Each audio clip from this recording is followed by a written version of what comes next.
Welcome back to Azimuth Podcast. I'm here with my beautiful wife, Kimberly McNabb, and I'm Barrett McNabb. So Universal just dropped a trailer for the American Society of Magical Negroes. And I tell you what, we're bringing this to you not because there is a white rage or white outrage that's associated with this. It just kind of makes me sad because there are a number of tropes and stereotypes that are attached to each of the races in the movie that is just kind of divisive. I mean, instead of coming together, this is again just putting people in buckets and silos and just sticking them where they're at. And honestly, I personally think it's a little wrong. Mm-hmm. But this is a fresh satire. It's a comedy about a young man, Aaron, who's recruited into a secret society of magical black people who dedicate their lives to a cause. So we're going to go ahead and play the trailer. We're going to have to stop it a number of times because of copyright rights. We don't want to get a copyright strike for playing this. So we will stop and have some commentary. But let's take a look.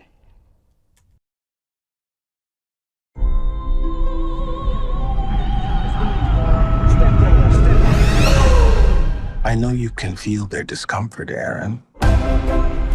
Watching you walk through a room full of white people was the most painful thing I've ever seen. Excuse me. Sorry. I don't want to take you to a job interview. There's a recruiting class starting right now, and we got to get you in it. So, right off the bat, he's being observed by this society, and it's like, hey, look, we're seeing how uncomfortable you are by walking through a room of white people. And obviously the kid, the actor, is supposed to be awkward and things like that. So he's not able to delineate a line to go through a room, that he's continuously bumping into people. What's up with that? I don't know. The description is supposed to be a satirical comedy. So Right. I'm not seeing the humor so far, but we're only a couple seconds in. So Right, yeah. Welcome to the American Society of Magical Negroes. I don't really understand. It's easier to say. What's the most dangerous animal on the planet? Shark. White people. All right, so already we're we're starting to divide ourselves here, and we're saying, hey, look, the most dangerous thing to us is white people. This just it's ridiculous. yeah, more dangerous than a shark. And honestly, if I had to say the most dangerous people on Earth, it would be bored teenagers. Well, yeah, So, yeah, exactly. It doesn't matter what race they are. Exactly. So, already we're starting to set ourselves up for failure. This is kind of like this weird Harry Potter-esque vibe going on with magic and things like that. Anyway, let's keep going. When they feel uncomfortable. White people feeling uncomfortable precedes a lot of bad stuff for us. That's why we fight white discomfort. All right, so they're fighting white discomfort. And if you look at this little meter that magically appeared when he blinked his eyes twice, kind of reminds me of Bewitched when the main witch, made her nose go ding ding ding, to cast her spells and stuff like that. Well, so this guy's double tap on a blink. But if you look at the meter, it's white tears. It's white tears that are coming up. Well, I mean, it's the middle of the day on the street, and they're, two well-dressed black Sure. men. So it's like, who cares? Right. And so because of that, the police officer is another trope that is obviously he's looking, and you're going to see him start to place his hand Every day. Because the happier they are, the safer we are. The name needs a little updating, maybe like magical black people, or I guess that doesn't have the same ring. You ready? Oh, wow. Your first client is a Jason Munn. His morale is far too low. Hey. Hey. Darn it. I was hoping there was a station right next to him. Oh, is this one spoken for? No.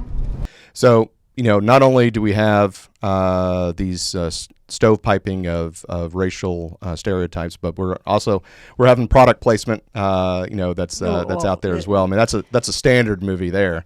But yeah, so he's been assigned Yeah, someone. that makes me think of slavery, and then the description, said the ultimate cause of making white people's lives easier. That also makes me think of slavery, like that. Yeah, that's because the the purpose servitude. was to make where the white people wouldn't have to be out in the fields or milking cows or anything or picking Right. cotton, and then the title, magical, black people is like, what if we were to flip the script and say magical white people? Right. Because then people would say, oh, it's the Grand Wizard of the KKK. Yeah, I mean, clearly I don't see how this movie can win. But let's keep going. Let's keep going.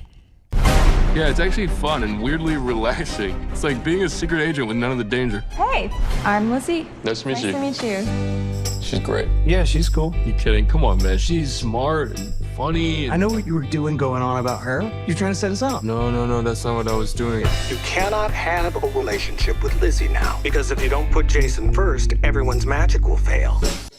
Okay, again, things that are problematic. This is the common theme. The magical society his purpose is to help out white people, to make them not feel uncomfortable, to help them be successful, and at the expense of himself as well. Well, also, like, what if we were to flip the script? Flipping the script, sure. Have white people running around for the sole purpose of making black people's lives easier. I mean, I'm sorry, but no one feels good by being pitied. Yeah, exactly. And it's not empowering. So just, I don't know. I think it's a little insulting. And then also, I grew up around a bunch of boys. And how often do dudes expect other dudes to set them up? Like, that's usually not a guy thing. It's like, I'm making it happen. I see a cute girl and I think positively of her and I'm single. No, I think you should go out with her. Right. Usually doesn't happen. It's like, no, dude, I want her for myself. Yeah, I want to date her. I agree. So it's I agree. ignoring the dude mentality already. Yeah, I agree. Especially if obviously we see that there's some level of attraction between the main character and the person that's being helped out, the white guy that's being helped out. But still, I mean, it's if you don't do this, then we all lose our power. The whole system breaks down if you happen to fall in love with a girl. Okay, I mean it doesn't make any sense. But let's keep going. I've always felt like it's my job to make white people feel comfortable, and here it literally is. But maybe it shouldn't be. I got a great plan to ask her out, but I'm gonna need your help. Do you think you could work your magic? Hey, is he talking about me? Hey. Oh my God. Wait, are you? So I kind of laughed at the holding of the door. I mean, they're doing it that, it's a black man that's holding the door open for a lot of line of white people. That happens to me all the time personally. But I'm the one holding the door open, and I get stuck.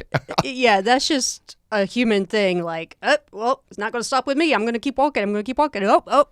Yep. And I've stopped people before when a line like that is happening. Like, hey, I have to get in here too. And Yes. so people are like, oh, okay, and then they hold the door next. But it made me laugh. That's not a black or a white thing.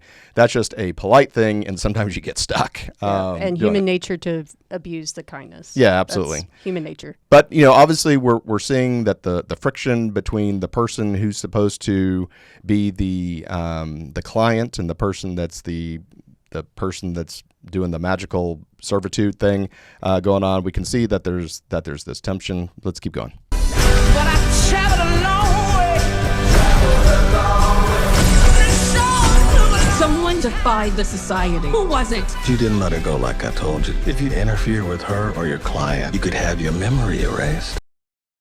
Okay, so I misspoke. Client. It's the person's the client. It's a magical client. So I mean, something to bring up as well. The woman's white. So I mean, it's the Well, she's not white like I'm white. Well, she's Caucasian. She's Caucasian. So the whole dichotomy going on here. It's wrong. It's this. It's that.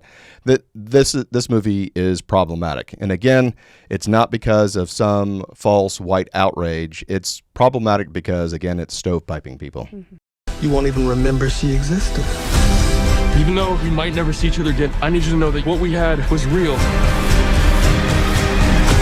I'm curious to see how you gonna make it out of all this.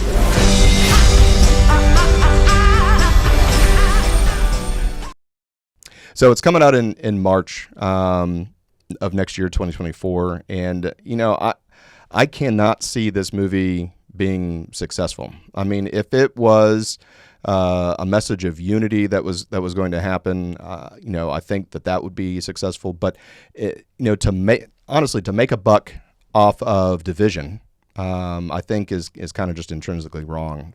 Well, for our listening audience, the actor is played by, I believe his name is Justin Smith. Okay. He's 28 years old. His father is black, and his mother is Italian and French Canadian descent. So he's half white. Right. And so I'm sorry, he's not the typical person that you think would make scared white people uncomfortable. I mean, he's well dressed. He's, like I said, half white. He's thinly built. It's like, and then just their purpose is to make white people's lives easier. I know God's purpose for everyone is to be good and to be good to each other and to be good to our children and, be a good example of his creation. Yeah, I mean, being pitted against, one race against another, and again, I'll use the word again, stovepiping or putting people in buckets. It doesn't make you feel good about yourself. The movie should make you feel good about yourself. If that's going to be what we're doing, is empowering each other and lifting each other up. And I don't. Do you think this movie is going to be successful? No, I don't seeing it being very successful. And definitely not as a comedy. I mean, if they want to talk about blacks and whites, me personally, funny movies, like those of Tyler Perry. Oh, yeah. And so, at least make it funny. And some of those tropes that he plays, I think are true. Maybe that's because I'm from Georgia. Okay. So we share the same sense of humor. But hey, when you're from Georgia, black, white, a black or white version of Medea. And so it's relatable and therefore hysterical. Okay.